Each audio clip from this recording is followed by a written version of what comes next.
So I'm here at the 2023 Los Angeles Auto Show checking out the new Subaru Forester. Let's go ahead and take a look at this all-new model. Why? So with all that being said, let's go ahead and take it out for a drive.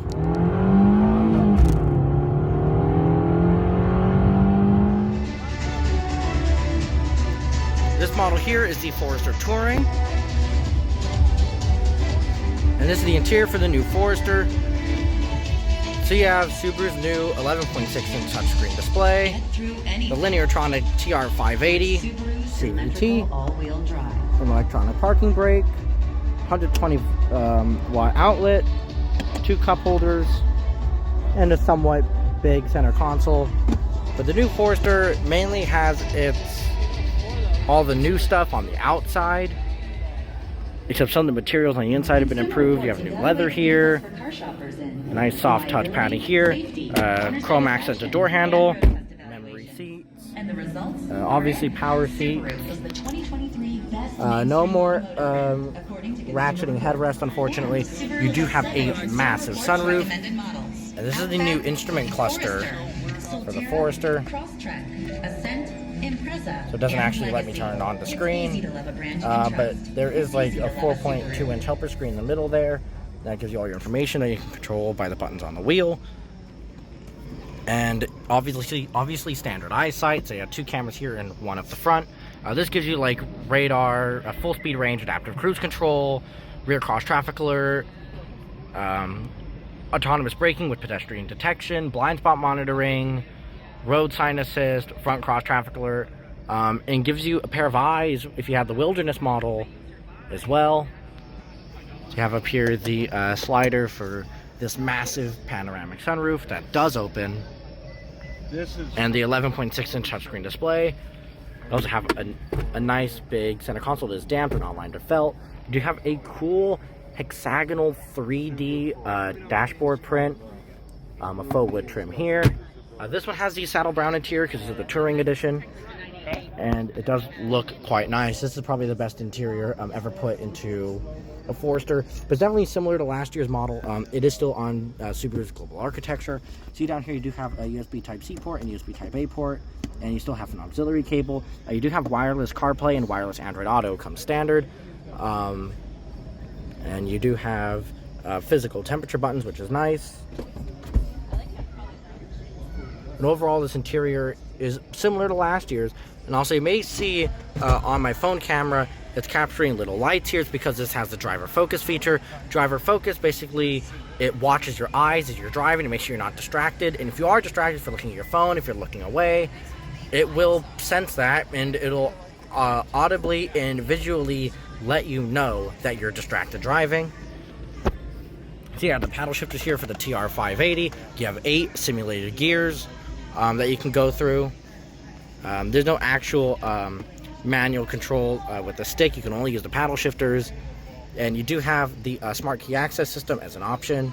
Heated steering wheel is also optional. You have the sport and intelligent modes, I believe will come standard.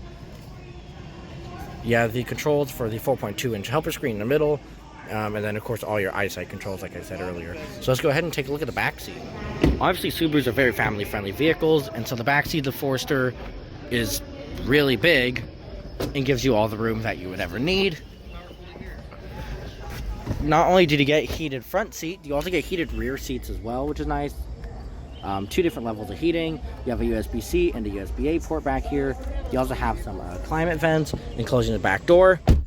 Nice solid sounding thunk, and a lot of the materials in the front carry over to the back, which is nice. You have a nice Alcantara feel on the door, some leather in the back, and obviously with the saddle brown interior, you have nice real leather in the back. Headroom for days, legroom forever. This is definitely a nice interior, and this is the Touring model. I wouldn't be surprised if the Sport and the Base had a really good interior too, but there's no base model here for you to check out. You have a nice gloss black trim. A lot of people don't like gloss black, but I do, and I think the gloss black looks fantastic. But obviously, not just do you get a lot of space back here as well, you get a lot of space in the trunk. So let's go ahead and take a look at the cargo area. Coming to the back of the new Forester, you do have this hexagonal look again in the back. One exhaust tip on the right hand side. There is no more XT model, but I'll talk about that when I get to the engine. So this is the Touring.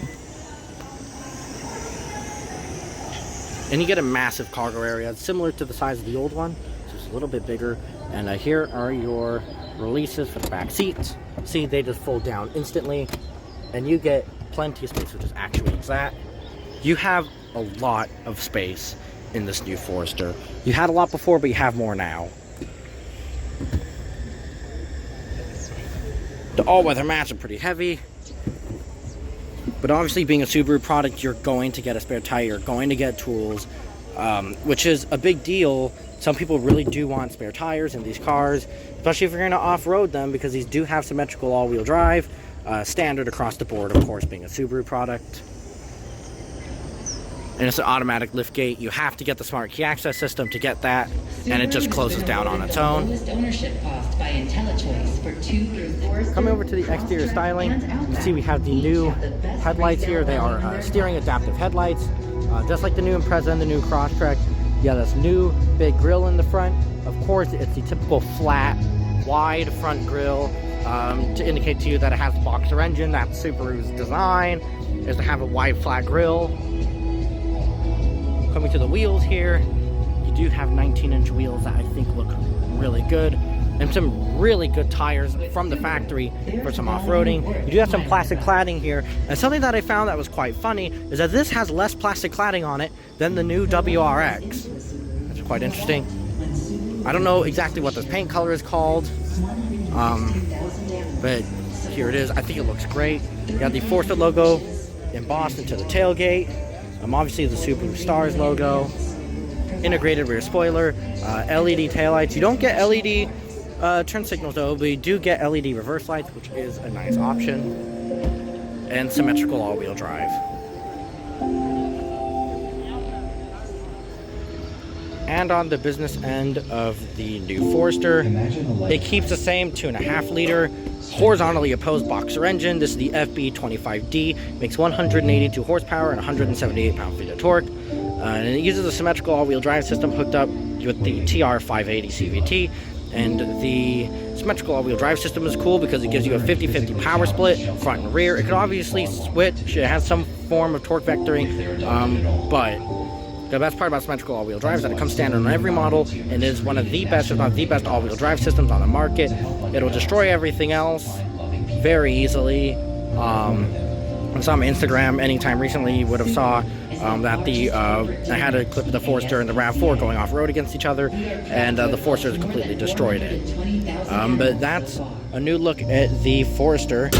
So I'm here at the 2023 Los Angeles Auto Show, and I'll have more videos on Subaru models later, and someday I'll get a look at these when these hit dealer lots and maybe be able to drive one for you guys.